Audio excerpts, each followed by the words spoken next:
দিনটা ছিল রবিবার। নীলেন্দু আজ বেরিয়ে পড়ছে গুয়াহাটির জন্য। ও একাই যাচ্ছে, কারণ আমি 2 সপ্তাহ বাড়িতে থেকে তারপর যাব। বাঁকুড়া থেকে ট্রেন আছে হাওড়া অবধি, দেন দমদম থেকে ফ্লাইট। ওর পৌঁছতে পৌঁছতে রাতই হয়ে যাবে।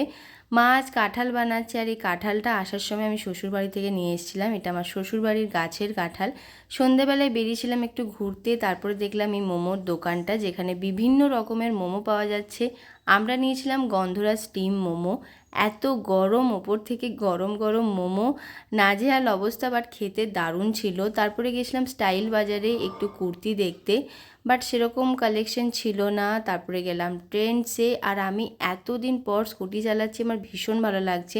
আমি তো ক্লাস 10 থেকেই স্কুটি চালাই, বাট এখন শুধু বাড়ি এলেই চালানো হয়, বাইরে থাকার কারণে আর হয়ে ওঠে না। মা বানিয়েছিল পনির বাটার মশলা, আর বাজার থেকে নিয়ে এসেছিলাম রুমালি রুটি।